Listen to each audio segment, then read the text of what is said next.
Okay, we're back, and this is tape number 5. This is February the 6th, 1993. It's about 3 o'clock. We just, at the end of the tape 4, Edna was talking about the Risby community, and she was saying that it was a church parsonage, and she thought a post office, and maybe something else. And you go ahead, Aunt Edna. Talking about the ditch, see the gentleman who knew something about surveying, he was just a fortunate. I think it was to their good fortune that he had come to Risby with some of the early settlers. I'm sorry. I think something is. I think we're okay. I see some numbers flashing there, and this doesn't seem to be quite right, but I think we're doing okay. I guess everything's fine. I haven't learned how to run this machine quite yet. Okay, I'm sorry. We'll go ahead. That's okay. Now, I don't know just what to start with, excepting that they had to get the water from the south, the branch of the St. Vrain, and it had to be the South St. Vrain. And he had gone with them back into the canyon a couple miles west of Lyons, and indicated there was a good place to be able to start the ditch there. And I can remember how it followed there. Just shortly thereafter, they had to build it up, so it followed a stone wall around the corner. It was a big enterprise. Now, how in the world they did it, I don't know. I wasn't on the south side, so I didn't see it, but I saw it from across the street. But they had to build it around there, and I remember Dad saying something about, look, they had to build it around that corner. So that was work. Now, undoubtedly, they were able to use concrete of some fashion in those early days. So after it had gotten there, well, then it had gotten out beyond so that it was in the foothills area. And I judge that the St. Vrain up there in the Lyons area perhaps was as much as 5 miles north of the Risby area. See, going out our road, we went out to Risby, we had to go 3 miles south. That was to the church. And four west. And west, the rest of the way. And going to Lyons, we went through Hygiene and Advent Town and on up to Lyons. How far was Lyons about? Lyons was about 9 miles from us, right up. I think it was about that, as far as I can remember. And then the St. Vrain, I think, kind of went in more like pocket-wise and swung off towards the south. But it had to come around this piece of rock work there and get around. And then as it had gotten around then it was getting to level country. But it still was right up on the high rise of the foothills. So it had to follow along there until it got several miles south and began to meet the people that had homes there, because there weren't any suites within reach of Lyons. Well, now the ditch they built had to go across other people's property, or did it? How did they do that? It had to cross the foothills area, which was just free land. That's where the cattle were. Oh. And maybe somebody owned some of it. I see. But I don't know. It possibly hadn't been taken up by anybody at that early state. Nobody thought of putting their cattle on the free land. It may have been just Colorado owned? Yeah. Or Just owned by the United Yeah. States or something? Yeah. United States country. Well, you see, all the United States had country like that. Homestead area or Kansas and all of us. free land. Free land. Uh-huh. But then, as it came around that way and followed the foothills, and I can remember riding on the foothills road there. We were up high and we looked down across the valley, down to Longmont, to Hygiene and Longmont and out farther. And we had a beautiful view of what the state of Colorado looked like from that. But I can only remember having had a ride on it once or possibly twice, going out that way. And I have an idea it was one of our Sunday afternoon rides that George was eager to see what could be seen.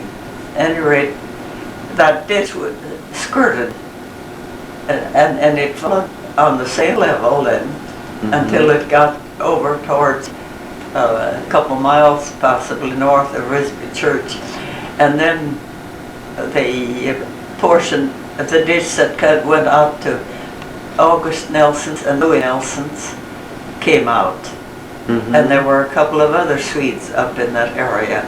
Farther west, that were the Olanders were beyond it. They were on a portion of the left-hand canyon, so that if they needed it, I imagine that's where they got their irrigation water, learned from these people and do that. But the Olanders, they lived approximately 2 miles north and maybe 2 miles west of Risby Church. You were right in the mountains when you went there. Was that the end of the ditch at that point, or did it continue into Risby? It went down. It came to that corner and it just went right on down to Risby, and see it's a portion that went to the Nelsons. Then it came on down, so that they irrigated at the church and the parsonage. Oh, they did. And right east of them was Hugo Anderson's, and it was on a little lower level, so there was no trouble getting it down there. And then it went farther south to some more people that were there. How far south may it have gone? Several miles, maybe? I don't imagine that it up there in the foothills area that went more than 5 or 6 miles. Past the church? It's spread out there, and they took their ditches, each one. And there were small ditches. But it must have been quite a volume of water when it started, when it left the St. Vrain. It had to. Now, speaking of that, we had in our home area there, in the front yard, we had a little ditch that was our private property, the Mason Meadow ditch. It went through your front yard? It came out of the St. Vrain about a mile west of us, somewhere near the Bashers, and I know I was there several times to see where the little St. Vrain turned water into our Mason Meadow. And that was your own private? And that was ours.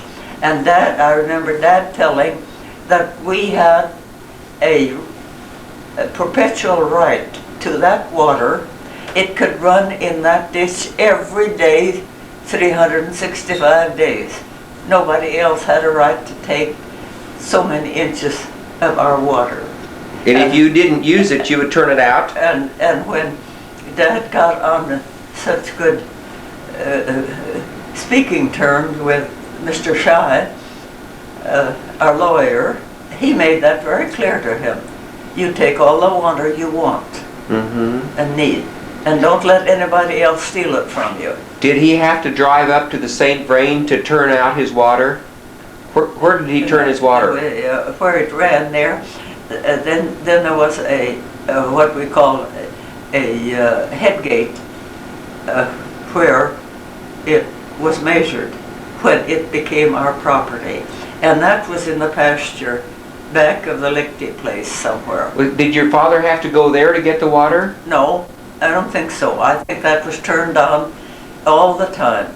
So the water, did it always flow by your house? It could flow all as far as I can know. After Dad knew that, that water flowed down, came in the front gate and turned there and went over here to the garden. Mm-hmm. And then it watered the yard here. Mm-hmm. And But in times when you didn't need it, where did it go? well, then it just it went out beyond the garden and went down into our pasture Just and went back into the. when it went back into the... It went back into St. Vrain again. I see. Uh-huh. Hmm.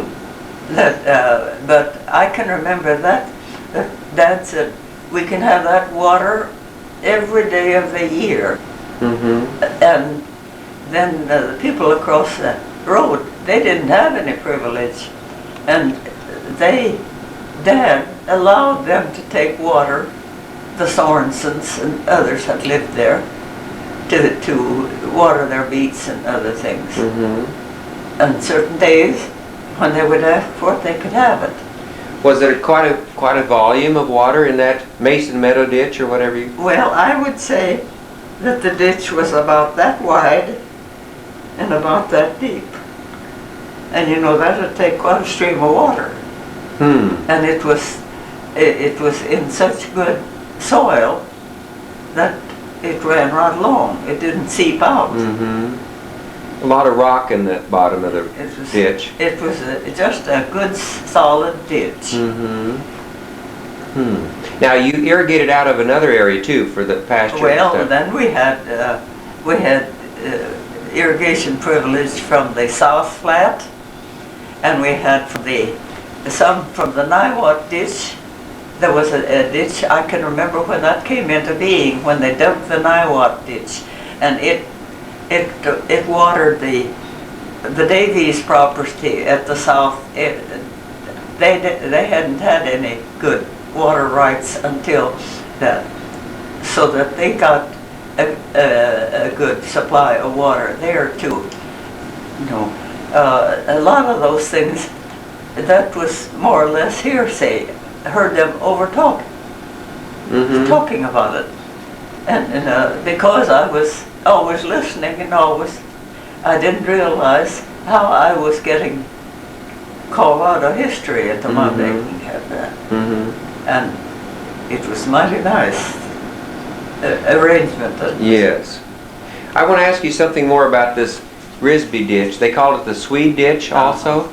Yeah. And you think it was built around 75 in that area? I think that we might say during the last 5 years of that decade? I think that it had perhaps been completed simultaneously with the church, perhaps. About then. Now, you said water was important. Did they have ground wells? In other words, dug wells or drilled wells? No, the water, that was right up in the water. Everything was seepage. It went, the water sometimes came up from the, but you see that all of this, the foothills, that's a solid rock. Well, okay, so when the early pioneers came there, before they had the ditch built, where did they obtain their drinking water and cattle water? And they just drank. That was one reason why there was so many that had typhoid fever. Well, where did they get? Did they have dug wells, or did they? No. People, after a while, they dug wells, hand dug wells, and that. But there wasn't any. It was farther out that you began to dig down and rely on the seepage from the higher area.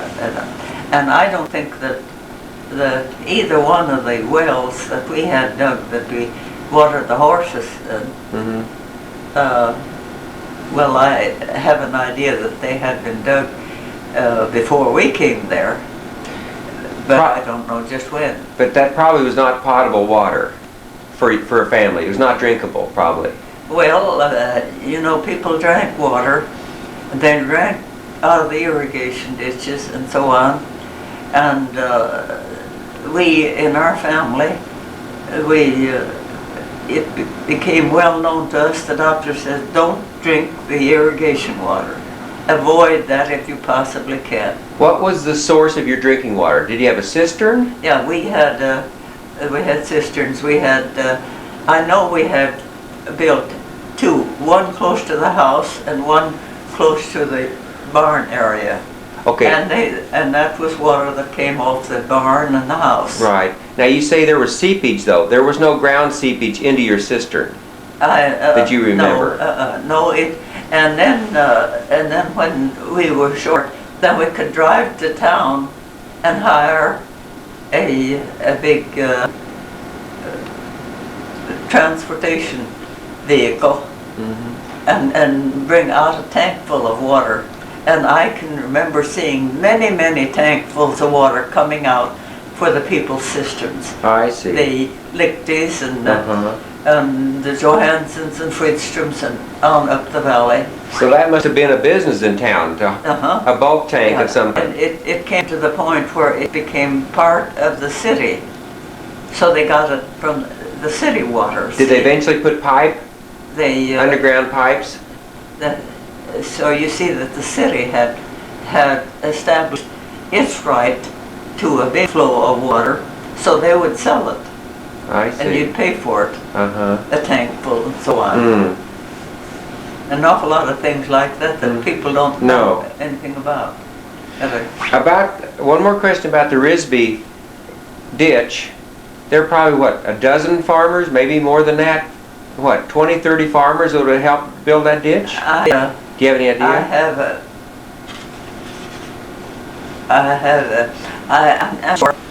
I'm sure that they already had something like these road shovels, you know, that they could dig, and the horses. Those that had horses, they didn't have to rely on their shovel.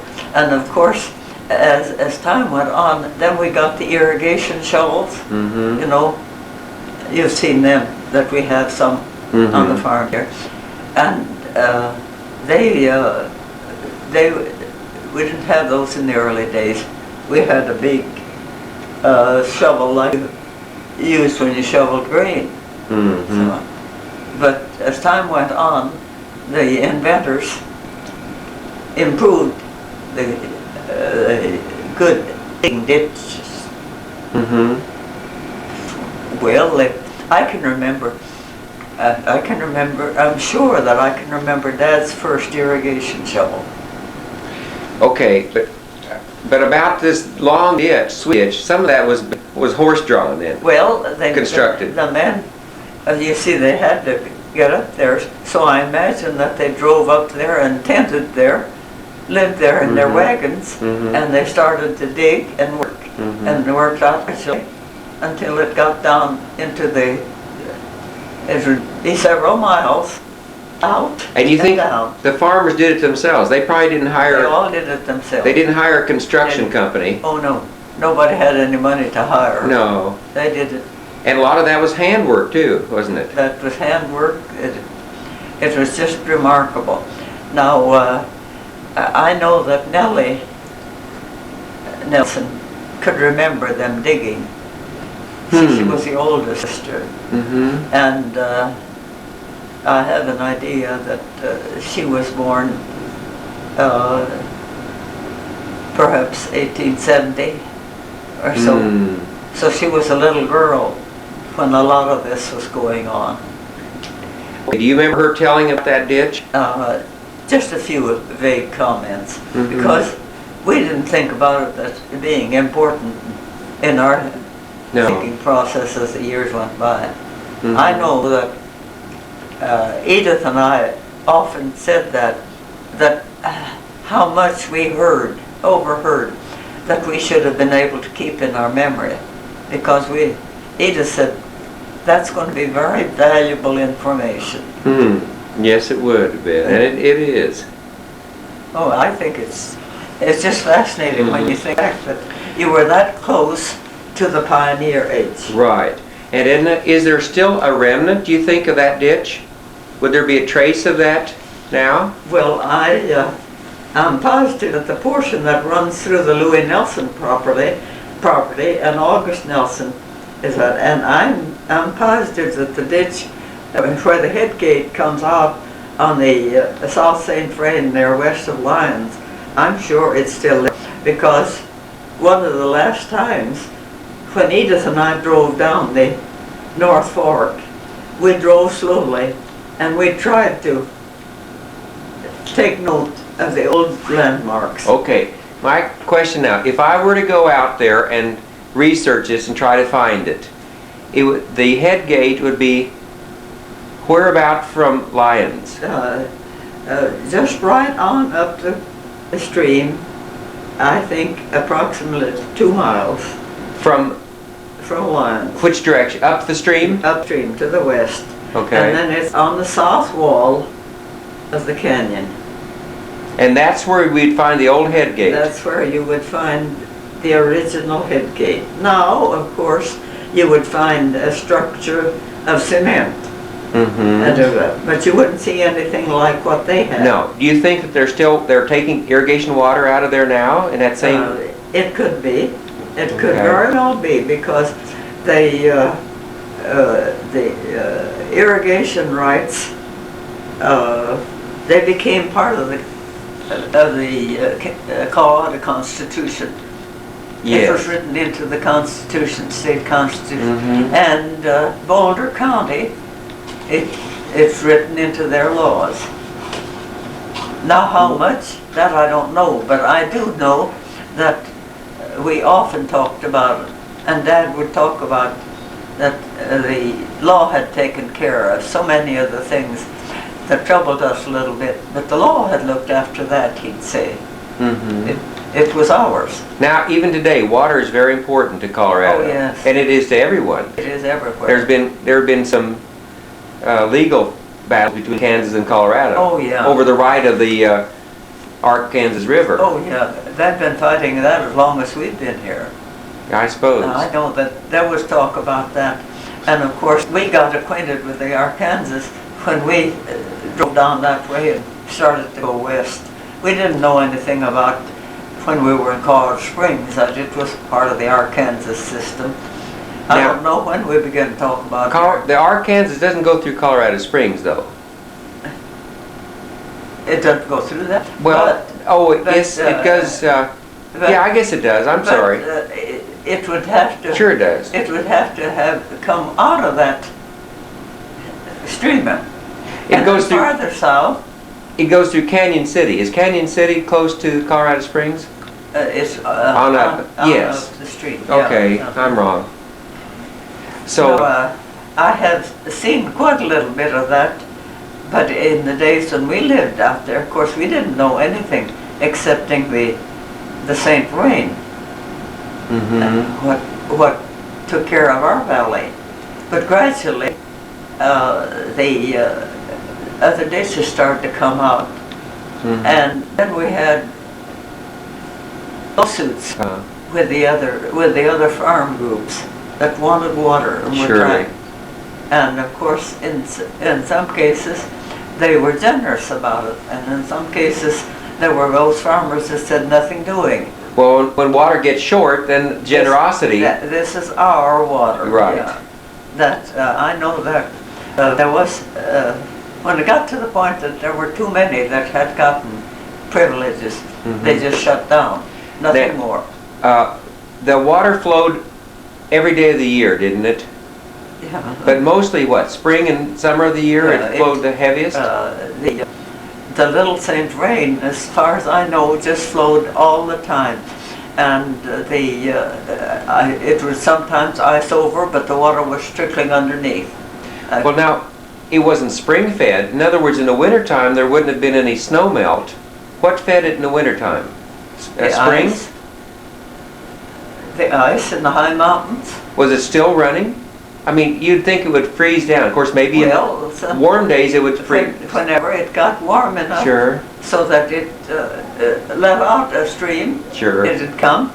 Yes, there are always warm days in the mountains, even in the wintertime. Colorado is a much warmer state than we. Yes, it is.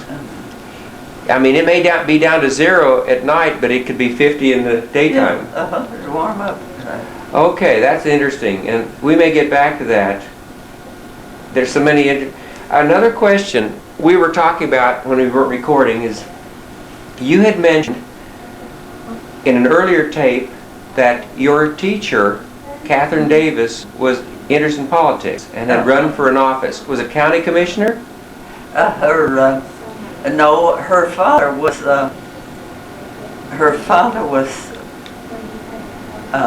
county. Her brother was county clerk, Roy Davis. Her father had some other county office. I don't remember for sure, but she ran for county superintendent. Okay, now the question was, I just thought of this last night.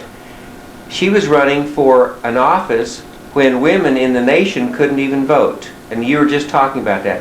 Because women didn't get to vote in 1920. But Colorado women voted. Okay, would you tell... Colorado women in politics from the day it became Colorado. Explain that. I can remember her talking in school about Colorado was wise enough to know that women were on par with men, and that they had all the privileges, voting rights that the men had. Was that from the inception of the state? That was in the state constitution. Definitely stated that women had the right of suffrage, and that they were on par with the men. And Colorado was a centennial state. Became state in 1876. Right? I think so. Okay, so they had vote suffrage almost 50 years before the nation. Oh yeah. Were there other states that were progressive in that way? At the time that, as far as I can remember, at the time that Kansas gave the women the right to vote, it was the third state. Really? I'm not sure of that though. But Colorado and one other. It seems to me like Utah was the other one for sure. But all the others, little by little, they trickled in. But I think that Utah and Colorado simultaneously. Then, of course, Wyoming was a funny state anyway. They pretty soon got in line. But then the national amendment, I can't remember the number of the amendment when all women were granted the right to privilege to vote. And you said that Edith voted in Colorado. She voted. She was born in 95, so you see that she could have voted in 15 and 16. 1916. National election. And then the 20. Now Edith had voted in the national presidential election the once in Colorado. But had she lived in Kansas, she would not have been able to vote. No. And that's, when we moved here, that was one thing that disturbed me. I wasn't going to be able to vote. Because Edith had voted, and now she wouldn't get to vote anymore. But then, as things turned out, Kansas passed, and we voted in 1920. And 1924. I don't know if I voted in 1920, but I know I voted in 24. Okay. Positively. And I voted every election since. Okay. That's interesting. I want to ask a few other questions about early Colorado living. You lived there in 1904 was your first, you moved there November 3rd of 1903. Your dad said he wrote the date above the bedroom door or something. Yeah. Oh, okay, so would you tell about just an average, the lifestyle of your home? There were no television or radio. Were there any phones in the community? I remember when we had the first phone. It was one of the last years that we lived there. Okay. And back then in the days when we went to Pella School, there were only 2 phones in the valley, McCaslin's and Forbes's. And then shortly thereafterwards, the Kleins that lived on the Friedstrom farm at the time, and then the Lichties that lived in the next place. So there were those.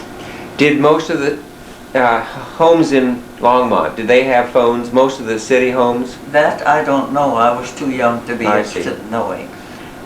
But you had no phone early days. But I do know this, that the people in church weren't available when it came to phoning. I remember when Simon West moved to town from the farm, they hadn't had any telephone on the farm, but their next neighbors, the Larsons, they'd had a phone. So that when they called down into that area, south of town, we'd call and then say, let the neighbors know about it. I see. Okay, so my question is, you had no television or radio or phone. Did you have newspapers? Were there like daily newspapers? I can't remember. The first newspaper, I think, that came regularly to ours was the Longmont Call.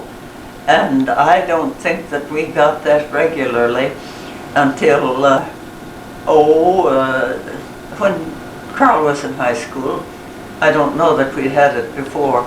And see, he graduated from high school in 1919. Your dad in 1914, I guess. Carl in 1910. And I think that we were getting, along about that time, we were getting the Longmont Call. Did that have national news in the paper? Were you able to find out happenings in the nation? Not, most people I don't think were that much concerned. Dad would go to town and talk with him, and then he'd come home and tell what he'd heard. He would find out the nation news. Who was the president, McKinley or Roosevelt was elected somewhere along in there, wasn't he? Teddy Roosevelt, I know. In 1904? See, McKinley, it seems to me that I have a vague memory of McKinley's death. He was assassinated, wasn't he? Didn't he? He was shot, wasn't he, McKinley? Shots, yeah. And I remember Dad buying the book. So we had, it's out there on the farm. I remember seeing that. And that's the way we learned a lot of things several years after it happened. Well, I bet Teddy Roosevelt could have been vice president. And then he took the presidency and became president. Do you remember studying in school about the presidents, and were you pretty aware of the Constitution and the American history? We wouldn't have been if it hadn't been for Catherine Davis being such a rabid politician herself. And a lot of people didn't care too much for her because she talked politics too much. And she was partisan. She was very partisan. But she tried to keep it out of the schoolroom, you said. She tried not to be obnoxious about it. And I know that when she visited our home, Dad and she could talk a little politics. They weren't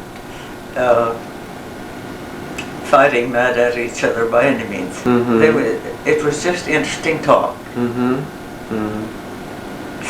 Okay, so let's get back to your family. Let's take an average winter night at the Bengtson home. Were your brothers studying schoolwork? Were they reading? Were they playing games or piano? You had a piano in your home. We had a piano. The boys had to practice piano some. Did they take lessons? They took lessons in Sweden. They took lessons of notes. I think that was the music teacher they had there. After we got to Colorado, I don't think they took music lessons until we got acquainted with Fred Schrader. And he was the one that originated the kid band. Yes, you spoke of that. And then he, so that the boys went with him on numerous trips. And had a chance to be a part of the country as such, and they enjoyed it immensely.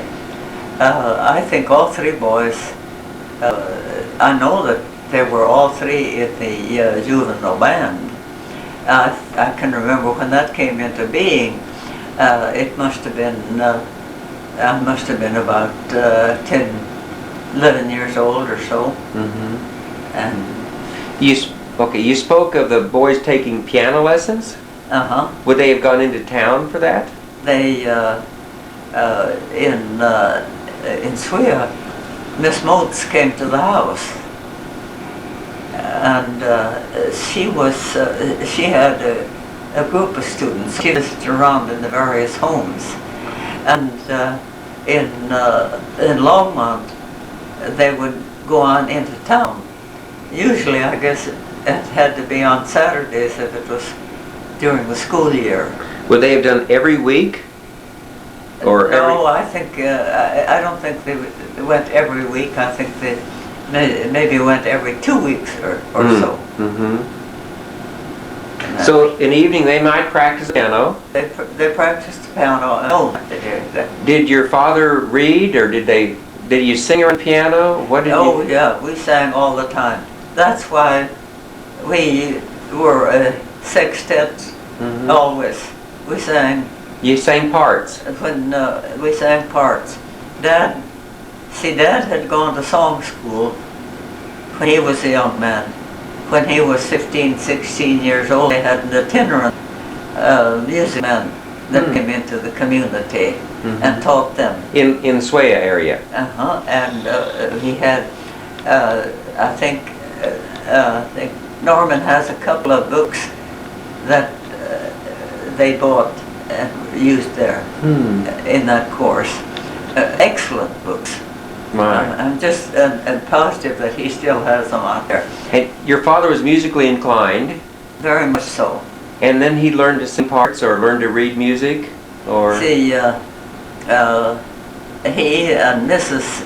Hilma Anderson, Mrs. John Anderson, that lived up on the state line, Clifford and Roy's mother, she was the organist off and on. And Uncle Lewis was a good tenor. And, oh yes, Swan Johnson's daughter, Anna Johnson, and I guess if the girls weren't already married, I imagine the unmarried Johnson girls were there. And then a little later, their brother grew up and got into the picture, and so on. Theodore Anderson, and his wife was one of the Samuelson girls. They had beautiful singing voices.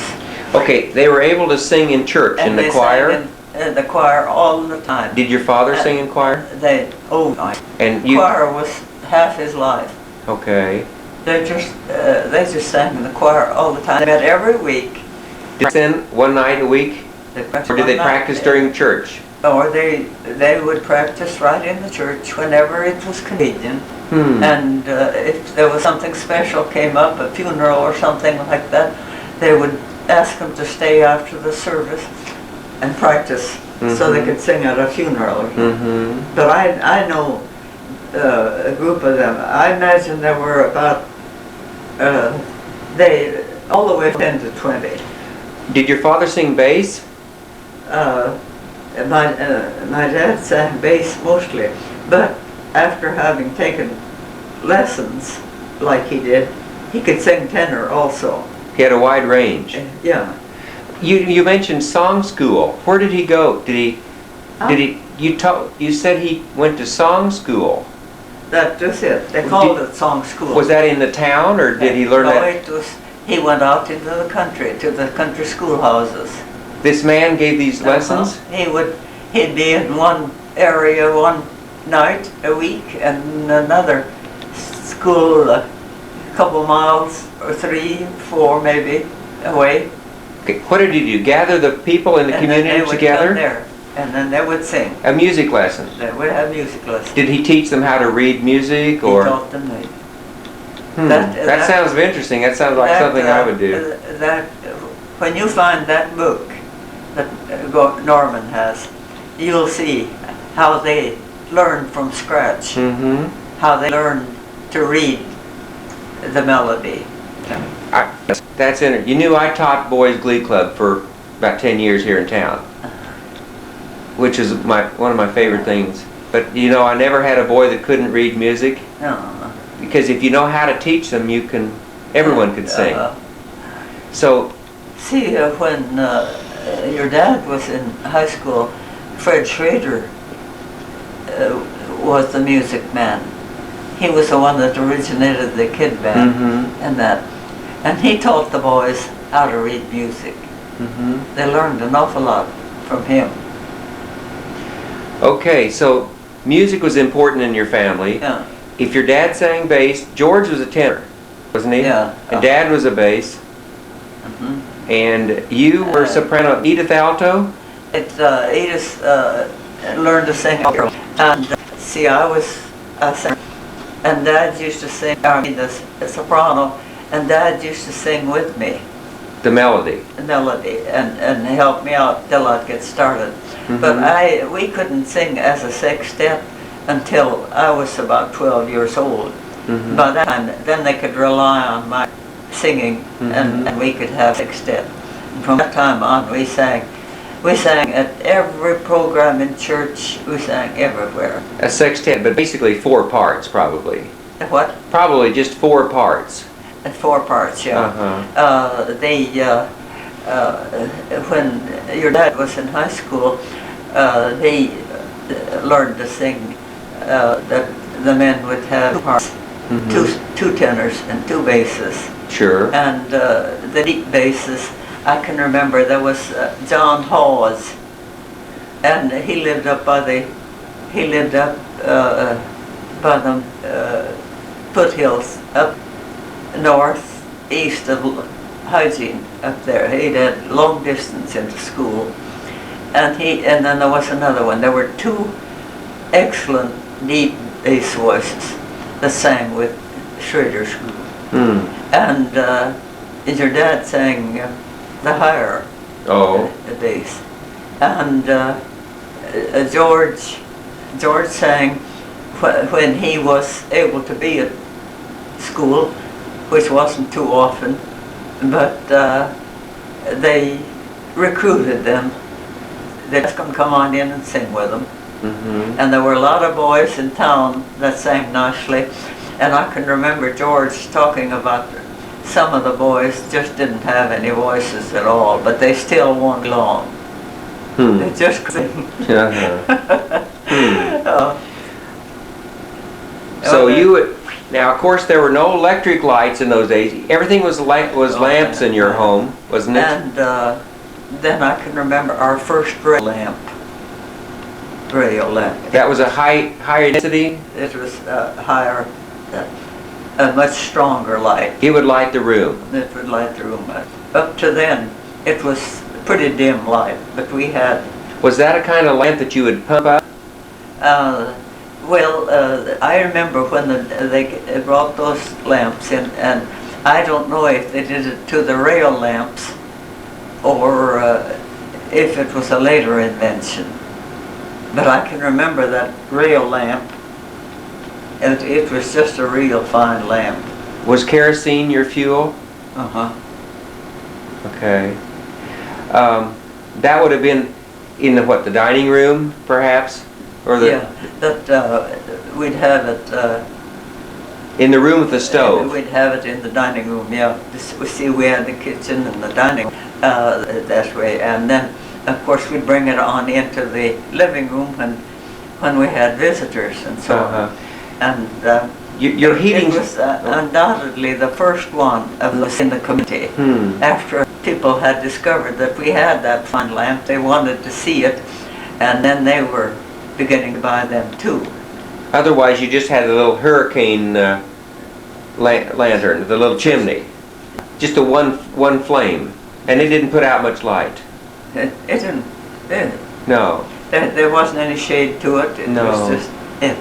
And we'd wash the the chimney most every day because it'll get sooty. We'd wash it and have a nice light. But I don't think we stayed up very late after dark. Oh.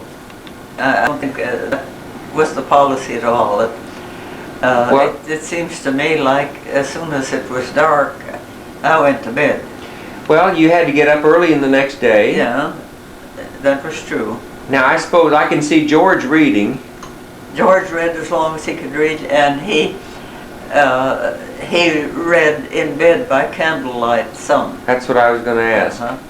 I know that he had candles. He had these good-sized candles.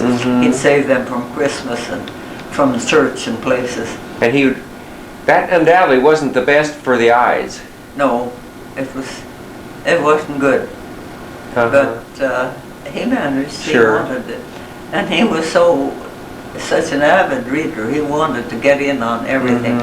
And at school, he listened when the upper grades were reciting, or he listened to everything. So when it came his turn, a year or two afterwards, he'd know that. And Carl never knew anything because he was so busy whittling horses. He wasn't interested. But that was his interest. Sure, of course. Everyone has different interests. George couldn't whittle horses. No. Carl might have been a great sculptor. He could have done wonderful artwork. He could have done various things if he'd gone in for that. But Mother talked him into his business. Being a minister? Is that what your mother wanted for him? He broached the subject himself. He asked her, and she said yes. He asked her if he should be a minister? Well, did he entertain some idea himself? He'd had some ideas, apparently. Mother wouldn't have talked him into it. She wasn't that kind of person. But when she heard him talk about it, she didn't work to him. Father encouraged him to He did to Mother was would you of course, take anything like that. But then Arthur Lund visited Lawrence in Bethany, and I heard them played. Carl got his coming Bethany. And he sang about it. I said, well, that's what you feel to do. I said, go and do it. That's right. And I was all that I really said to it. And see, she died in of 13. Of 1913. And December Kane was in Linford. As a friend? As a senior. 2 years. Oh, that's true. Okay. He was able to train his credits. And then he's in primary classes. And he went directly to the seminary and was there 3 years and graduated in 1980. After that? I think, I don't know if he was married that same year until the next. I have to look at statistics of it because I remember that well. But he had no. I remember so well. Esther told about when Lydia first met her, and some later they could remember too well they were talking. And Lydia pointed on the other ways that and Esther said, "Oh, that's not Carl at all." But Lydia didn't know so if that was one from Bertrand. He was Peterson out there. He also was cousin some of the Peters here. He's when he graduated. I can remember that. He married a Danielson from the Swedish town Canton. She was a Danielson. And he brought Anthony Days home, and we studied them very carefully. Is anything else to visit Colorado? We've touched on a lot of. Right now, I think I'm kind of. Well, you up for today? I think you're entitled to her. Okay. You've been going. I'd be able to do this. If it weren't you that. Oh, excuse me. You got me along. Well, I confess now. you're thinking pretty well. And when you can suggest one along. Well, maybe we should. Next week, I'm not going to be here. A little later, but in a couple weeks we can do that. That'd be a good. It's a good idea just to get rest. And in the background, you're thinking there might be a few things come out to you, and you would like to question about them. Now, I think of things, but. Well, I'm going to think of some things and. No, the only thing here is I wrote about the shovel for the road work and for irrigating ditches. I knew that I wanted to bring that out. I couldn't, the things. Well, next time maybe we can talk about you're getting ready to come to Kansas and your trip. You remember you drove and I think that there are a lot of those things in regard to that, like the fact that we wanted to get George away from that hard work. Those they weren't talked about, but we knew it in our own thinking that it would be well if we would move somewhere else. But George had always had such a fondness for Colorado that he wanted to go back there. And of course he knew that he wouldn't go back there as with an irrigation shovel by any means. No. Yeah, I remember he would tell me so often, oh, he would love to have gone back to Colorado and have raised chickens. He enjoyed that, and he was good with his chickens. You know, he took a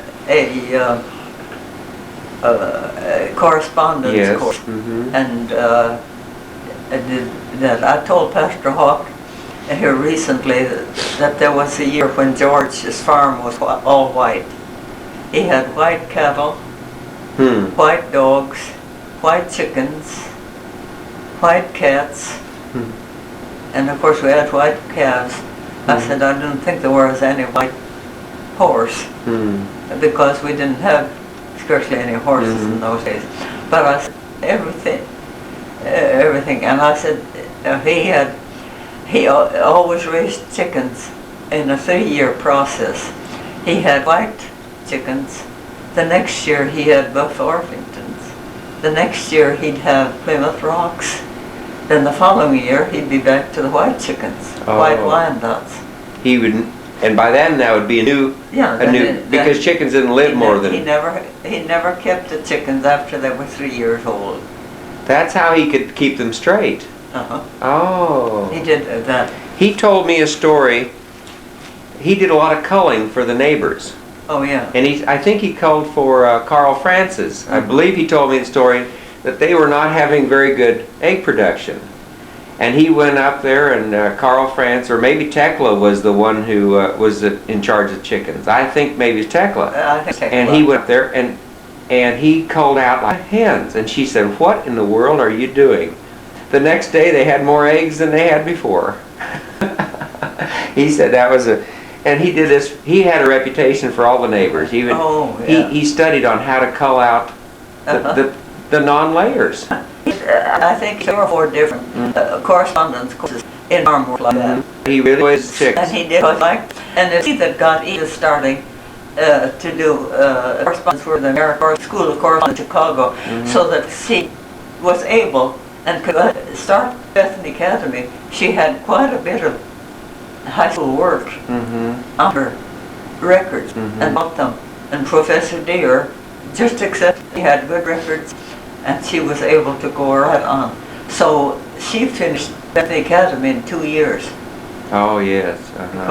And he also gave her quite a bit of music credit. She had taken piano from Professor Wallen, so he asked Professor Wallen, and Professor Wallen suggested how much credit she should have. And I remember so well when the Sunday school people in Bethany Church thought they should use the organ. Edith was playing the piano, and they said, somebody said, "Why don't you ask her if she can?" But Dr. Regine went to he asked Professor Wallen, and then he went to Professor, because she was taking organ lessons from Brossie Rudkin. And Brossie said, "By all means, she can play all of your Sunday school songs." So the next annual meeting, when they designated that Edith was the Sunday school organist, and she stayed with it. She stayed with it until, well, we transferred sometime in the 20s. I don't remember. I remember coming home from teaching one weekend, and Edith said, last Sunday, Dad and you and I transferred to Messiah. Oh, I said, good. You were transferred and you didn't even have any say-so about it. We had talked about it, Phil, about that it'd be nice we could do that, but we never made a big to-do about it. Pastor Olson was there, and Dad had talked with Pastor Olson, so all of a sudden it was all taken care of.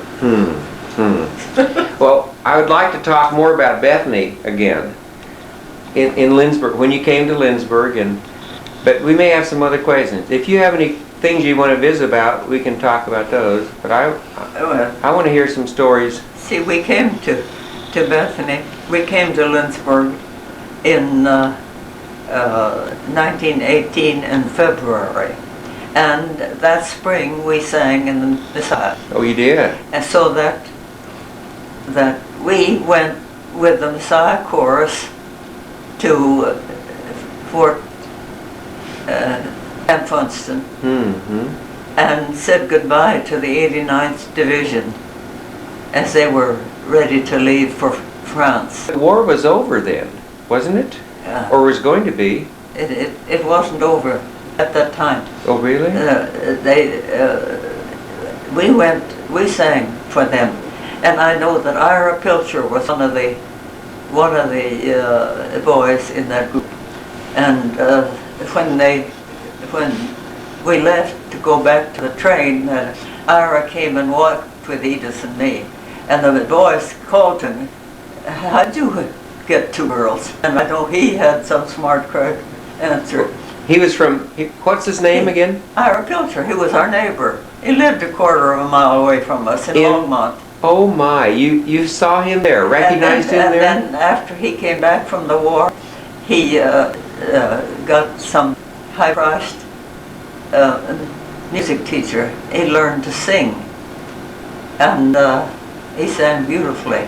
And after a few years, and he was in Kansas City at the time, he came out here for Messiah, and they talked with Professor Brossi. He would like to come here and sing the Messiah tenor solos. And Professor Brossi encouraged him. He said, we've already got quite a list. It might mean that you'd have to wait several years. Well, in the meantime, he was in Kansas City, and he made a lot of contacts, and all of a sudden he was singing in the big places in Kansas City area. So he never came back and asked again after that. And he was your neighbor in Colorado? He was our neighbor. Was he musical? Did he sing then? Oh, you remember? He sang as a boy. He sang beautifully. We all admired him a lot. That's quite a story. And you just happened to see him in Fort Riley? Oh, we knew he was there. Oh, you did? We told him. We wrote to him and told him we were coming with the chorus. Oh. And so he was right on duty immediately. Okay, I have a question. You came to Kansas around February 20th. February 17th. 17th. But they had already started rehearsing. By then, They what? had already started their Messiah rehearsals. Oh, yeah. How were you able to come in at the end, in the middle of the rehearsal season? Well, they hadn't gone that far. They allowed you to do this. They wanted us. And They needed people. Yeah, and we sang right from the start. Hmm. And I remember the first year I sat up in the back row. Hmm. The next year I sat the next year I sat in second row with Aline Henman, the college secretary. So I sat here beside her and Mrs. Peelblad and Mrs. Jederberg and a couple of the others. And in the Bethany Church Choir, I sang with Larson. What was her first name? She sang beautifully. I know, and she married a man in Salina who's the father of this man that's given a lot of money to Bethany recently. And, I'll think of the name. But as far as I know, she's still living. Her husband has died. If she has died, she died within recent years. But she was a cousin of Florence Larson that married, he married Adolphson and lived west of the Selinsburg Church farm there. What was her first name? It wasn't Alfreda, but it was something like that. But I don't think she had any brothers or sisters. She was the only child in that family. But she and I were very good friends, and and in the Bethany Church Choir we stood side by side. Was Dr. Brossi the first conductor you had? He was conductor then? He was conducting, yeah. He was conductor for many years then. Oh yes, he continued for some years after that we had come in. I don't remember just when he retired from his many musical obligations. I think he stayed on as a Bethany Church choir director and organist after he gave up the Messiah chorus. Oh, I'm sure of that. But I don't know. I'm very sure of that. I don't know when. He just had so much he had to take it a little easy. And Torber Brossi and Esther Nelson, the girl that married John Sword, we were classmates, and we started singing in the choir that summer when we had the synodical meeting here. And we were singing in the choir at that time. But I can remember, I have a letter, or a copy of a letter that Dad wrote back in 1915. He had written it to I kind of think he had written it to Aunt Jenny, his sister. And he said, "Today I did something that I had never before done in my life. I sat alone in my pew at church." And then he went on a little farther, and then he said that Edna was the boys and Edith were in the choir, it was up front being confirmed. And I remember, there's a copy of it here somewhere, that Ruth has sent it to me, so it's in one of the books. Very likely it's out at Norman's. You'll run across it someday. And then after that, then I came back and sat with him again. And I sat with him as long as he lived. When we sat in Bethany Church, we usually sat just inside the door of the south room. South Ring. Yes. And we just sat in there, and the people would just pass by and sat there because they knew that's where we wanted to sit. I sat with him there as long as I was home and was in Bethany Church. In those days, was the choir, did they have a specially built choir section? No. That came later, didn't it? The choir sat up around the old choir stall in the church, as it is now. Well, now it's about it. Yeah. Did they then? But no, oh my no. It was up front 5 years later. Okay, but when I was a boy, and after being confirmed in the choir, they had a special choir loft, and they sat up outside, hidden some of the people in the south wing. In other words, those in the south wing could not have seen very well. It tended to hide. No, it wasn't but in your satisfactory at all. In your time, when you sat in the south wing, do you remember if that choir loft was built up then? But when we sang up there around the organist stool. We sat up there. Yeah. And this Larson girl and I and Esther Nelson and Torberg, we ordinarily sat on the forefront then. And then the altos were right back of us, and your dad, and there was an Erickson boy, Carl Erickson. He was a cousin of the Sunbird boys. His mother was a Sunbird. And I remember But Dad, George, of course George sang tenor, your dad sang bass. I'm kind of wondering if this Larson boy wasn't a tenor. But I know that George said that some of the fellows that sang, they couldn't sing very well. But they wanted to be in the choir. They had a strong desire for that. But I could think of who some of the boys were. But right now I can't. When we were very young, I remember we sat in the south wing. Yeah. But then later on, we sat in the north wing.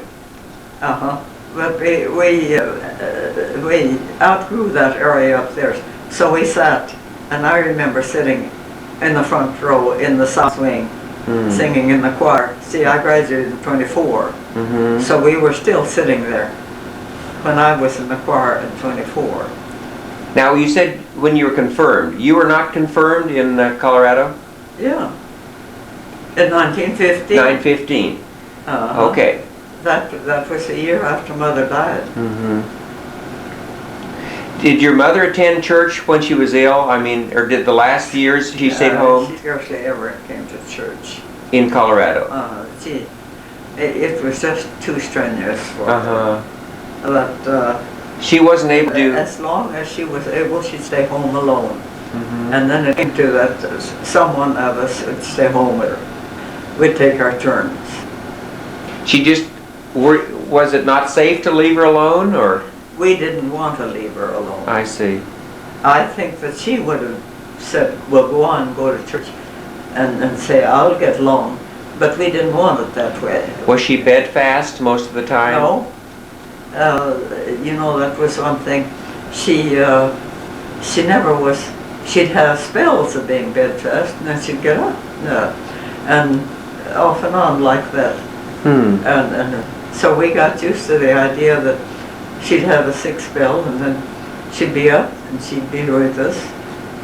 And she wouldn't let on like she was sick at all. But she didn't want to leave the house much, did she? But that's one person that I learned that it's no point in sitting down here. No. Squeezing around that your bag hurts. No. I get so mad at him. I've told Pastor Hawk, I said, I grew up with death in the family. I grew up with sickness. And I'm not about to give up until the time comes. No, that's right. That's true. No sense giving up ahead of time. So when the time comes, I said, and I have told my friends over here in the cottages, I said, some morning you'll come here to the door and it won't be open. And you won't be able to get in. But that didn't come about, did it? But no, it didn't. I thought maybe but when it got to the point I didn't dare stay there any longer. But I certainly don't feel happy here. Well, you have happiness within yourself, though, Edna. Well, sure, I have. You don't have to, Edna. You don't have to be in a certain place to be happy. No, I know that. You're happy within yourself. But, you just don't have the remotest idea what my thoughts are, what I think about, and people don't realize that. No. And they're your thoughts. I said I could sit here to myself and enjoy myself immensely. I said, surely, if you would learn to sit by yourself and meditate. Okay, we're back. This is live. Or did you want to? What would you like to do? This is February 20th.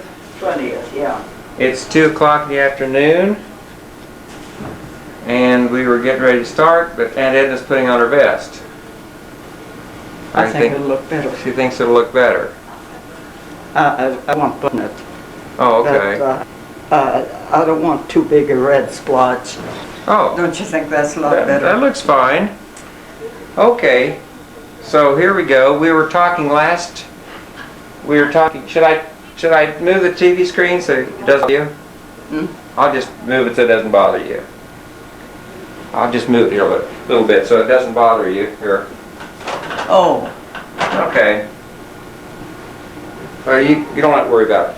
Anyway, we were talking about, when we ended last time, about your mother, and she wasn't well, didn't go to church with you and that sort of thing. I was going to ask you a question about your friends, the Friedstroms. We've never talked. Dad talked a lot about Reuben and Sid, and you were visiting a little bit with me today at lunch at the Swedish Crown about the family.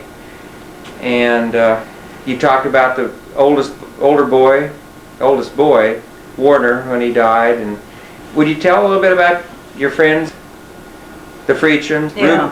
Okay. Sid was the last one of the group that I had left. Sid kept writing till the very last. And the others, Ruth would write once in a while. I have Ruth's last letter. But the rest of them, they weren't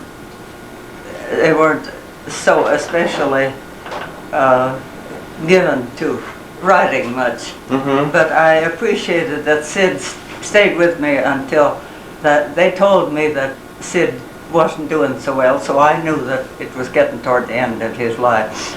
And I don't remember if I kept his last letter or card, whichever it was. But he was the one that intrigued the whole family the most. There was more life in Sid, more understanding than they were all good, but he was especially, and he liked George and your dad so extremely much. They were just tops to him, and he never hesitated in saying what he thought. Rube wasn't quite so outspoken. He was a little more careful. So you can see that that was the pastoral trait in him. Yes. Okay. Tell about, there was 4 girls? Yeah. Esther and Gertie and Ruth and Ellen. And Ruth married your second cousin, Carl. Yeah, Carl. Carl Nelson. And their son, Danny. And the other son is David. And then they had, I believe they had 2 daughters also. I don't remember so well. I never was in contact. But the 2 boys, I had lots of contact with them. Yes. And you don't remember Warner so well. How he died in about 1910, we thought. See, I was just a young girl there.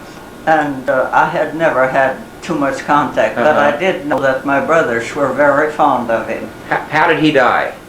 And he died, he had been irrigated, and he, like so many others, at that stage of the game, when they got thirsty, would drink water in the ditch, irrigation water.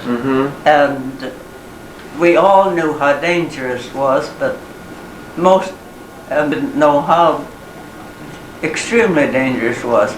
But he was warned, he came down with typhoid fever. And he got a little better, and then he got worse, and he died. It really was a tough period of time. And Mrs. Friedstrom, of course, she just adored Warren. I'll tell you, that funeral was one that was so sad. She cried out loud most of the time, and especially when they came in and when they went out. It was, and you can imagine how the young folks felt. The father was, he was controlled. He managed along pretty well. But it was a terrifically sad day. She had counted on him because she knew that her husband was soon gone. He was not well. He wasn't well, and that he would be gone. And then,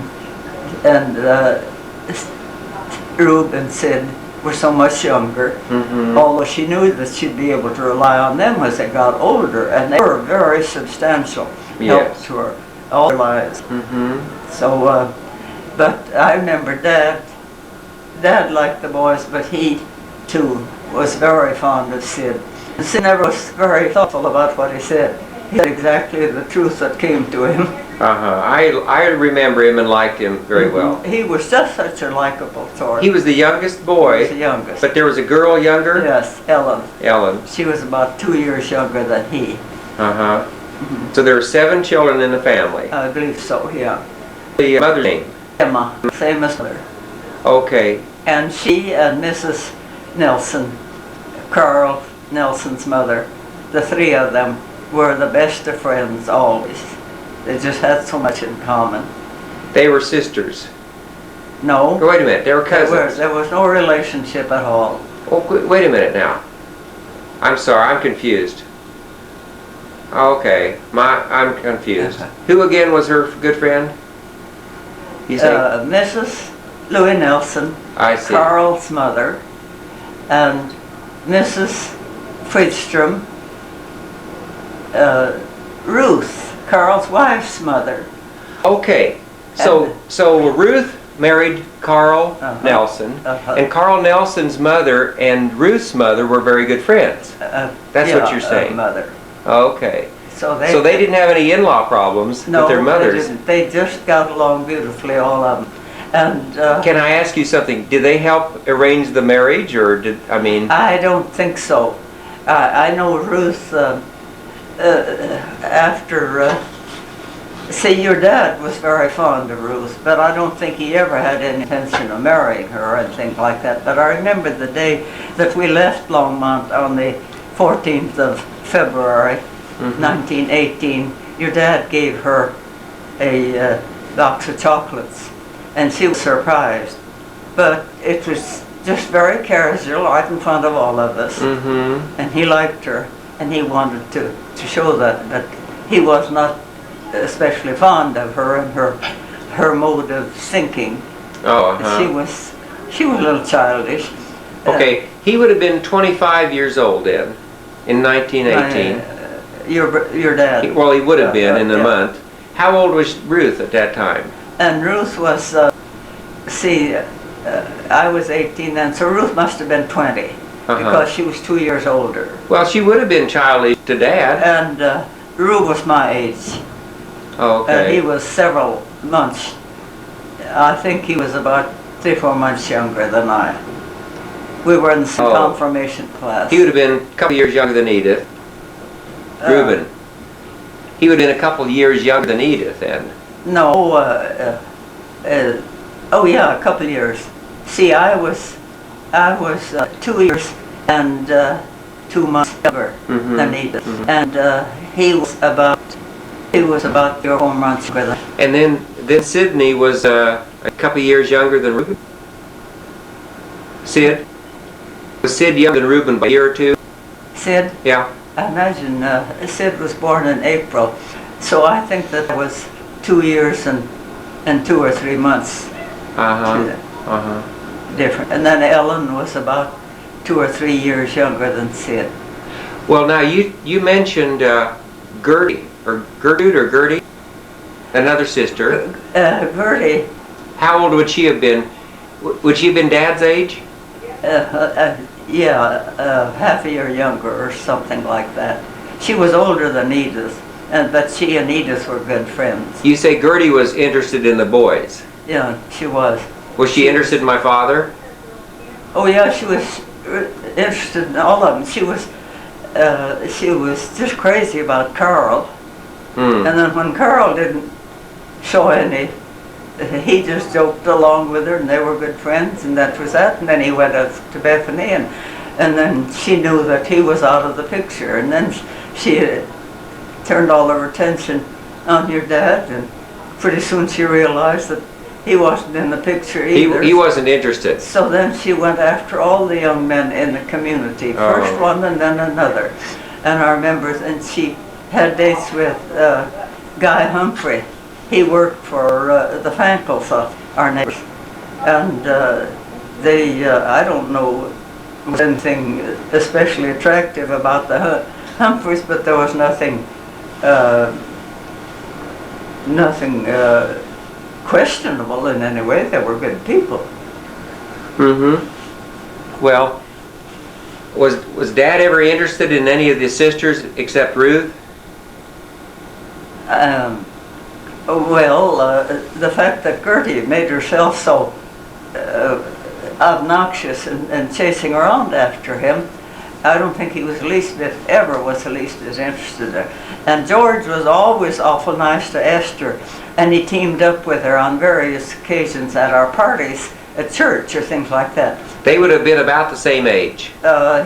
George would have been at least 2-3 years older than Esther, I think. But they never would, George never showed any fondness for her. He just was a kind friend. So that actually the friendship between the two families was so casual and so unobtrusive that we never gave it much thought. You said in the restaurant that it was almost like one family. It must have hurt you when Warner died. It must have been very painful when Warner died. It was so dreadfully painful for all of us. Some of the youngsters at school who knew him well didn't seem to realize what a painful ordeal it was for the Friström family and for us. And you were still going to Pella School then? Yeah. Edna, that wouldn't have been too much different time than Neil Forbes' death. No. I mean, they could have been in the same era. It's there wasn't too much difference. It was perhaps less than a year. See, now I kind of understand. Death was always at the doorstep, wasn't it? With me it was. With every family. Yeah. Here, the Friedstrom had an established family. The Forbes was an established family.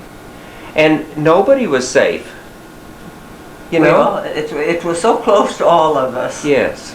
And it wasn't any laughing matter by any means. No. And the McCaslins lived so close to the Forbeses, and they had so much in common that the McCaslins, they were rather subdued about anything that, in regard to death or anything like that. Mr. Matt McCaslin was a brother of Walter McCaslin in the bank, who was one of Dad's best friends. And I don't remember the circumstances of how Walter died, but I know that he was unhappy about a lot of things that were happening to the farmers and others. See, he owned quite a bit of land. And he was a banker. He was the banker. I see.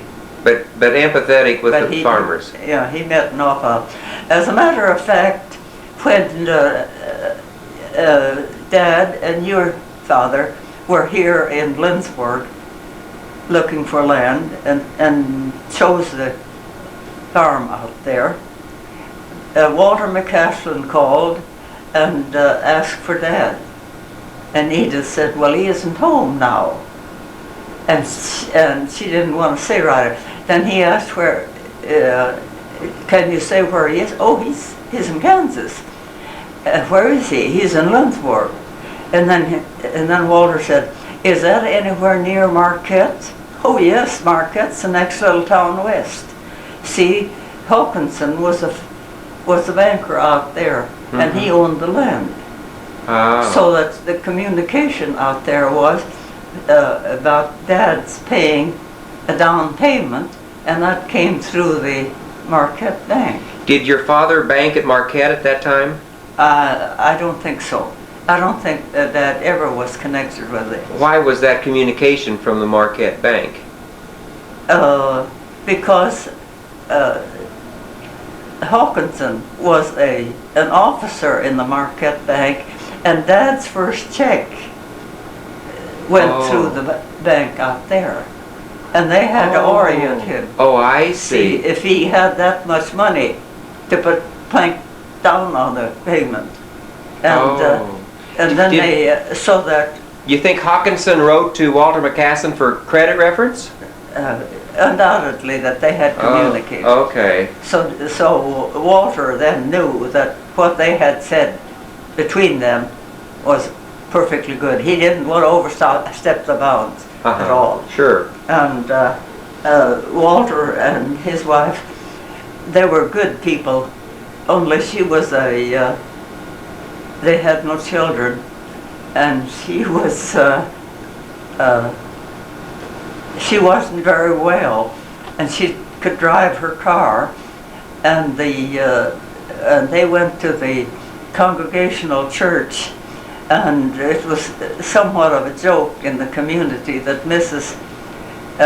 Walter McCaslin was always giving Pastor, I can't say his name right now, rides, bringing him out in the country for fresh air. We'd see him drive by, and we'd laugh about, oh, they'd say that was the pastor and Mrs. McCaslin. Mrs. Walter McCaslin? Yeah. And was there something, I mean, what was... I don't think so. I know Dad said that Walter McCaslin never once batted an eye about them.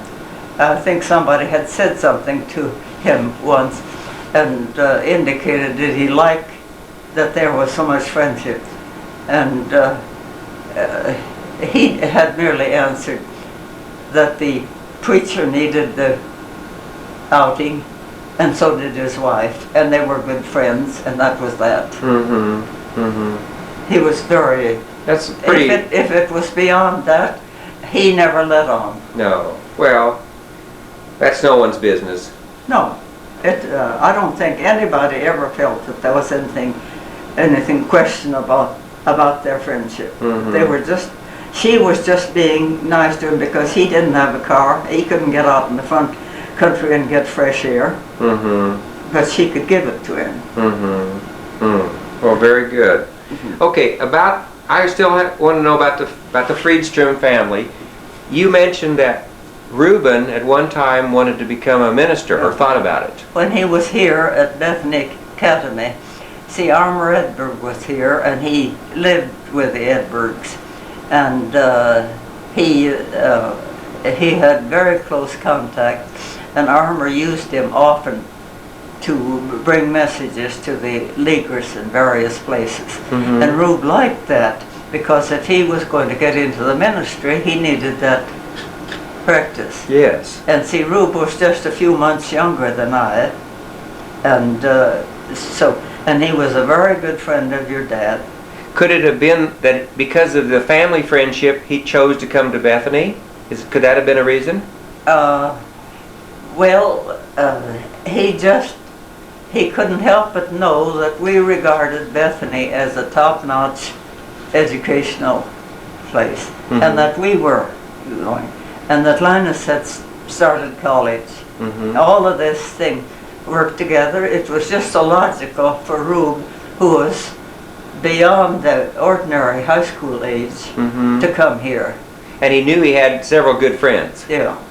And he got room with Mrs. Train, Charlie and Train, and there were 5 Train brothers. Mm-hmm. And she lived on Main Street, and he had room with her. And she liked him. I know she told... I never knew Mrs. Train especially, but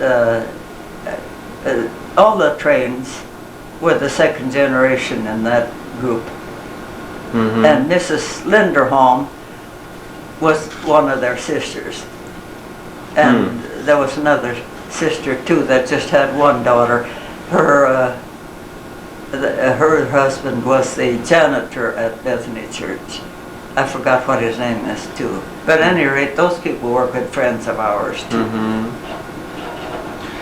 You mentioned also that the father, Klaus was his name, a very religious man. Yeah. You gave an incident when he came over and read a sermon, and you children wanted to go out and play, and he said no, they better stay in and listen. Tell that story. Well, there wasn't much. We were sitting there and we'd had coffee, and we were all sitting there sitting around. I don't know if we were in the dining room or I kind of think we were in the living room after the coffee had moved in there. And he said he wanted to read this sermon. And then one of the ladies, I don't know if it Aunt Lida or who it was, suggested that maybe we youngsters would like to go out and play, which was all right. So the adults could visit. It could have worked out all right, but yes. we weren't we weren't objecting to listening to the sermon, but he thought, no, they can listen. They should listen to this. So he sat through the sermon, and it never got through to the first degree with me. I haven't the remotest idea what the sermon was, but he had Besko was the name of a man in Sweden who was an outstanding revivalist, and he had written this book, and that was the book that Mrs. Friedstrom referred to more often. Emma, his wife? Klaus's wife? No, this Besko. Yes, but you said Mrs. Friedstrom referred to. Referred to. By Mrs. Friedstrom, you mean Klaus's wife? Or Klaus's mother? Emma was Klaus's wife. Yeah, that's who you're referring to. Okay. And I remember her that she often referred to something that he had said in the sermon. Had they both been children in Sweden? Yeah. Emma and Klaus? But I don't think they were married in Sweden. Did they know each other in Sweden? I think they were married in this country, but I don't remember where they had lived before they came to Wausau, Nebraska. I see. And because of his asthma, you said, he came to Colorado. And his health was, they lived on 9th Avenue, close to town, when they first came. I remember the pastor said there was a new family that was coming in on the train, and Dad and one or two of the other farmers, I think Swan Anderson was one, out in Risby, and somebody else, they went down and helped them move out to this place. They rented it first, and then I don't know if they bought it, but as time went on, it wasn't too long until they bought this farm, which was about 3/4 of a mile west of us, close to Pella School. So they were close in our neighborhood. And I remember visiting with them downtown a number of times. But the fact that we were, the young people were all so much of the same age, we saw a lot of each other. Mr. and Mrs. Friedstrom, were they about the same age as your parents? Slightly older. Not much of anything, just maybe a year or two. Mother, Mrs. Friedstrom, was just a very devout, just a very fine person. I know I had great respect for her and liked her a lot as a child. And I knew that Mother did. Did she live on that farm after her husband died for many years, or? They stayed there, and Rube was able to run the farm. They farmed. And Sid helped. And Rube and Sid, they farmed with, and I've started to tell you about Albin Johnson, who was the hired man for Swan Anderson's, and then he married Ellen, I can't remember what her last name was, and then after a couple of years they moved to Marion Hill, Kansas, and then their children grew up there. Now the sister Ellen never married either. No. And she kind of kept house for the boys? She kept house, but she also worked with the newspaper, the Longmont Call, and she did other work in town. So she was occupied outside the home part-time. But she lived there on the farm? But she lived at home and would come home every night. Uh-huh. And the boys worked with her, and they helped her all they could. How long did the mother live? Do you remember? Well, let's see, she visited us here in Lindsborg. She came with Ruth, the first time Reuben came down to talk, coming to Bethany. Around 1920, 19 and 20. Sometime after 1920, or about, we'll say 1920, because I'd rather imagine I was still in academy. But at any rate, they liked what they saw, and they liked the contacts they made, and could see that it held a lot of future for Rube. Mm-hmm. And the fact that Dr. Virgin threw cold water on it. Tell that story. I want you to tell that story again. Rube was invited to talk at a league program in Bethany Church, and he was expounding doctrine. I think he overdid it myself, knowing Rube. He was trying to get under, whatever. He was getting a little out of his territory. But Dr. Bean, I know our family didn't feel it at all, but that because it was nothing was said in our family that Dr. Virgin had been critical of what he was saying. I think that both George and Linus would have recognized if they felt that it was out of line. But at any rate, Mrs. Friedstrom told us later that the reason that Rube gave up on his Bethany plans was the fact that Dr. Virgin was so critical on this occasion. When you meant Bethany plans, minister plans, don't you mean? Yeah, he wanted to go to Bethany and go to seminary. Oh, he never went to Bethany College? Yes, I think he got there as far as the freshman year, but he didn't get any farther. I see. No. But you think that was a turning point for him? That was a turning point, very definitely. He may not have been cut out for it anyway. I don't think so. I know that your dad and we all felt very much that way, that Rube was a fine Christian man, but he wasn't built to be a pastor. His nature was more quiet and somber. Quiet, very quiet, withdrawn. Uh-huh. And he didn't speak very well. Oh. That was another thing that we felt was a deterrent. Was he an intelligent man?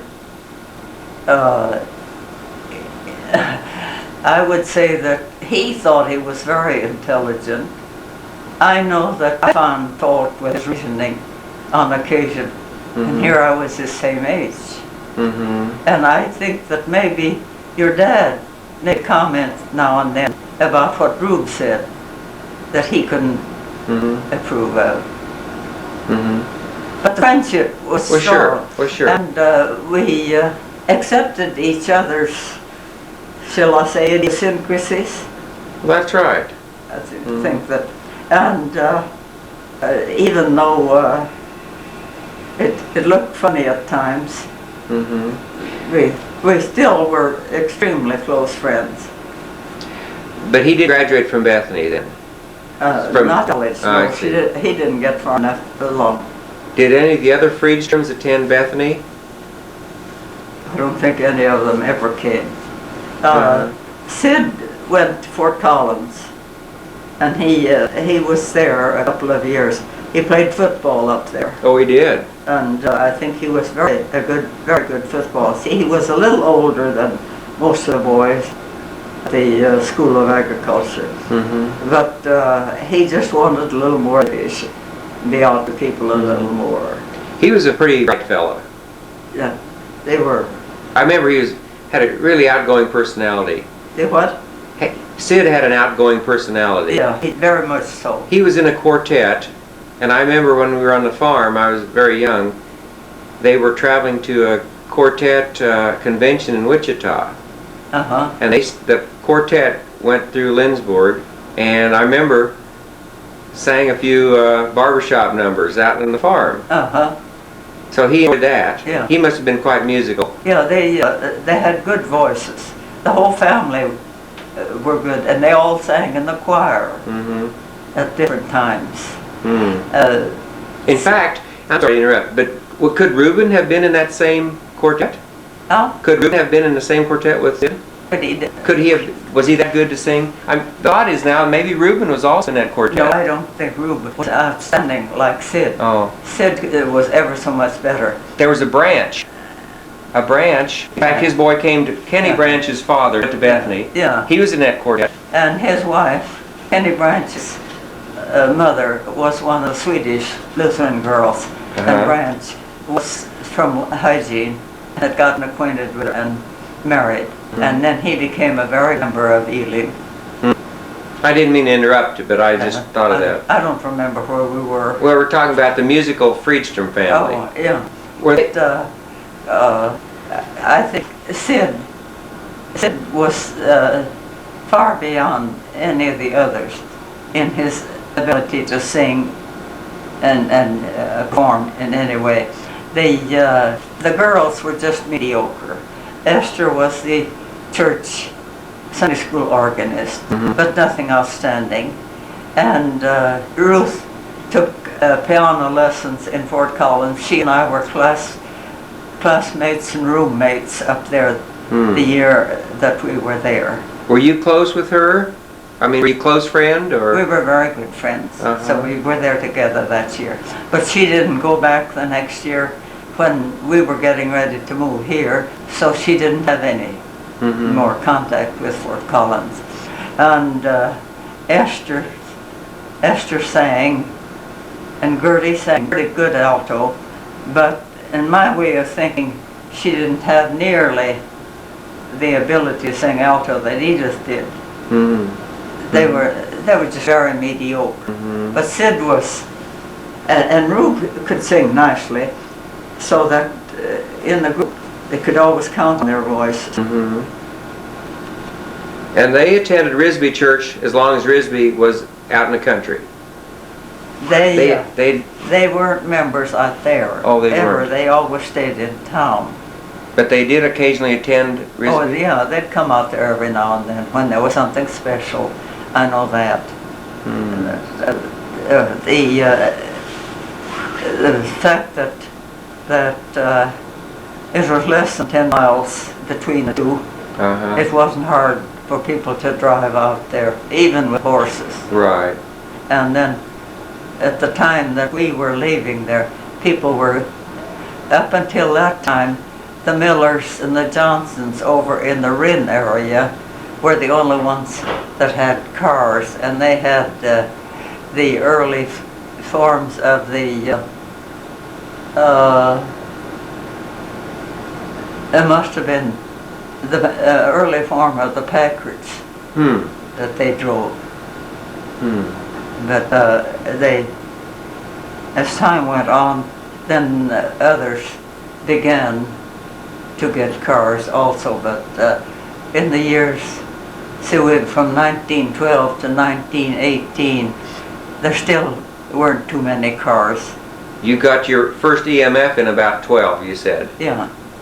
Now, Edna, 2 days ago was the 75th anniversary of when George arrived from Colorado. You came a day earlier, the 17th of February. And when I was growing up, every year on February 18th, George would say, well, 53 years ago, today we came. 54 years ago, we came. 55 years. I mean, he measured time, Edna, by the years since he left Colorado.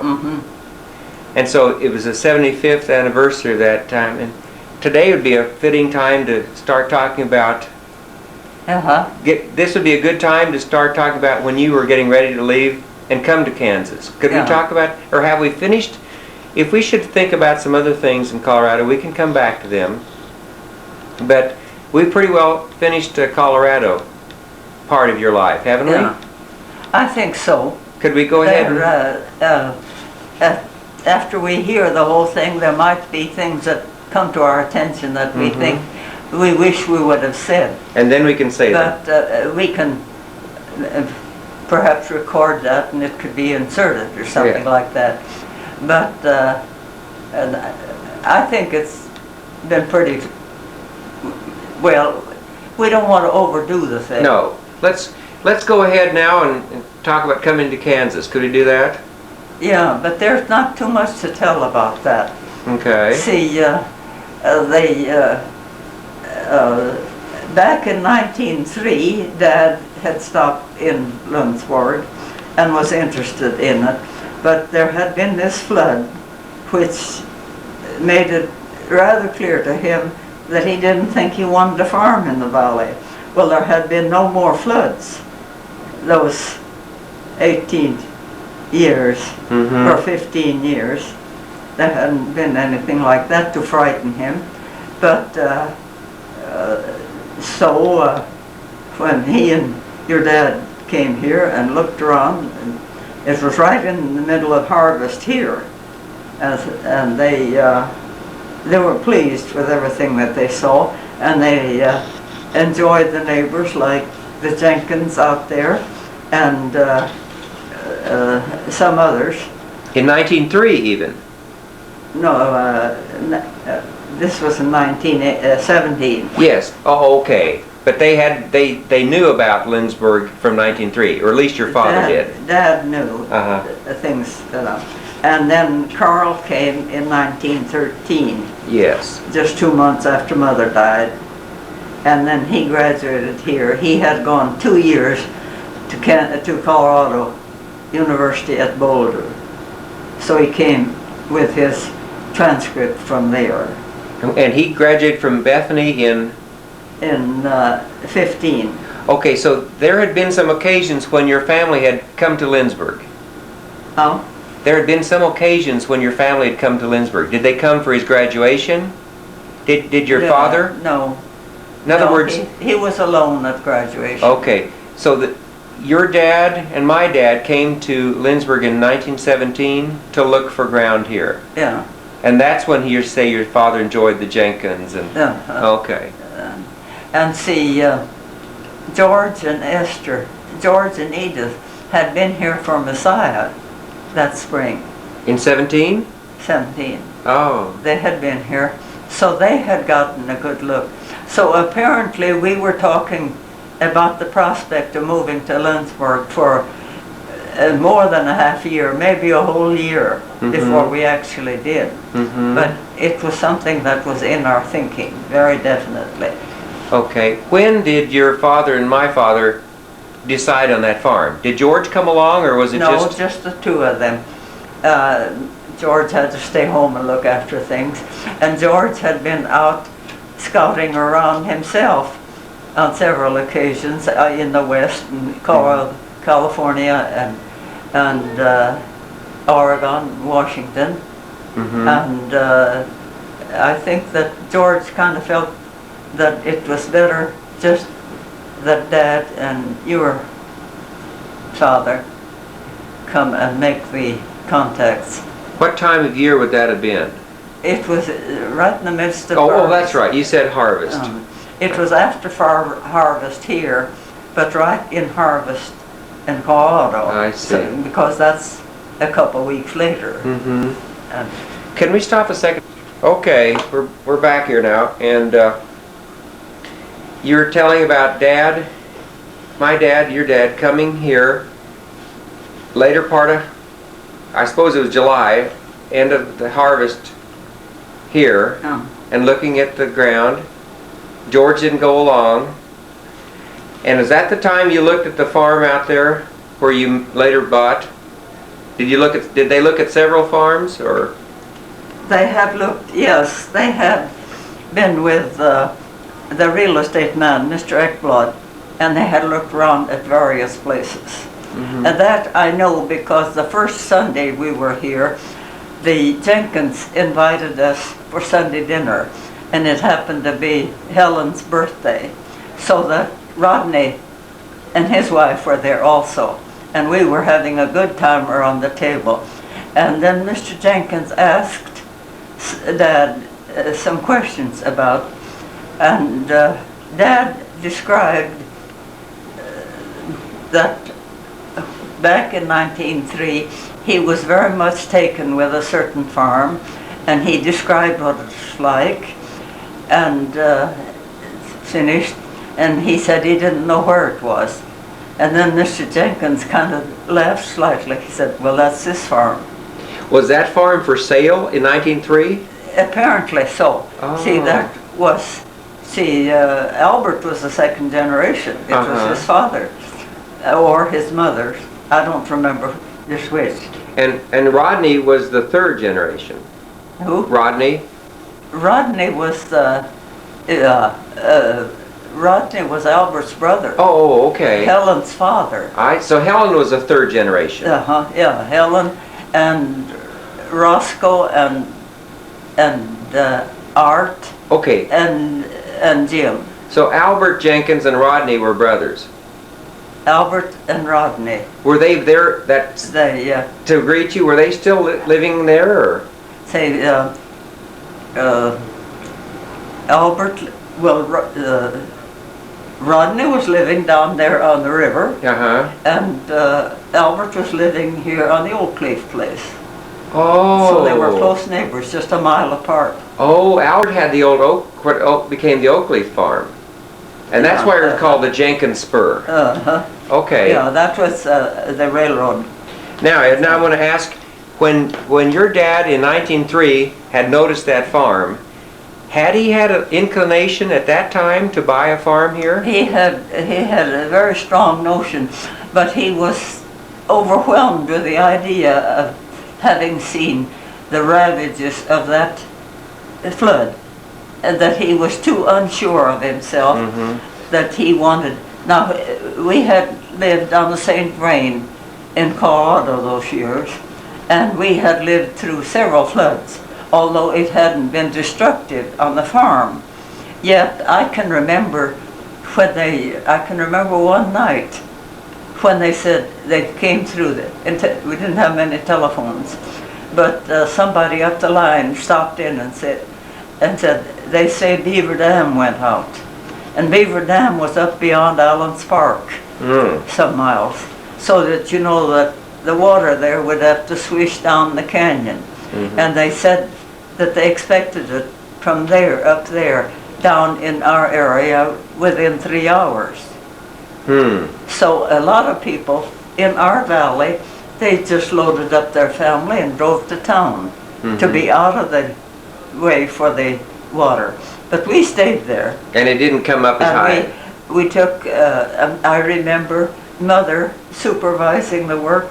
The boys hung things on the wall in the kitchen and in the back storeroom, and so that it wouldn't be soaked with water. Did the water come up in your house? No. It never did? And I remember the next day, after the water had come through and gone down, Edith and I were out in the pasture by the chicken house, and we could just see the rim where the water had come within 6 feet of the chicken house. But it was quite a ways from the house. Oh, that was quite a way, yeah. So you were not really in danger? No. But no one knew? We never would have. It would have been interesting if it had happened in the daytime, but it happened during the night, so we never saw that water. And no one got up to see? No one got up. No, it was gone.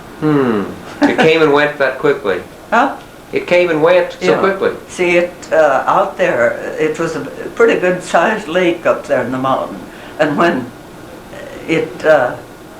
they thought it had burst. I don't know whether it actually went out or not, but the South Fork of the St. Vrain rose very much, because you see that was as high as we ever experienced the water in that St. Vrain, in our fields anywhere. And I have an idea that it was anywhere from 6 inches to a foot higher than it had been on any previous occasion. I wouldn't know exactly how to measure water. So because of that experience with flood, your dad was reluctant to come to Lindsborg? Yeah, he was in 1903. See, this all happened afterwards, but it had happened in 1903. Yes, and also your mother may not have done well in this climate. That could have been another reason. Oh yeah, See, and the fact that the Petersons lived here, and Pete Larsons, they were good friends of the families. They lived here. And so after your mother died, then it was more logical to move here. But well, she would not have done well with TB. No. In this climate. She managed fairly well in Colorado Springs. We knew that. so that after we got to Longmont, and she sat out in the sun most of the time. She wasn't in the house very much. And I can remember as a youngster, I'd sit out on the porch beside her to keep her company. And she felt best in the sun? And she felt better at that time. And she had several, in the winter times, several bad spells as a result of a cold that she had or something. Okay. But it wasn't until Christmas then of 1912 when she really, well, I suppose she had a cold or something, but on Christmas Eve she wasn't very energetic, and she sat there, and from that time on she wasn't very able to be with us or anything. Between times she'd be better, and then down again. So that she died then in 1913 on the 13th of June, I think it was. Okay, we've talked about that a little before. Now getting back to your dad and my dad in Lindsborg, did they go ahead and decide to buy a farm on that trip? They came down here with the intention of buying a farm. And see, they had gotten acquainted with Arthur Lundgren. And Arthur Lundgren worked at the college on the financial deal, trying to gather in money for Bethany. So he worked on the type of work that Leon had been busy with. And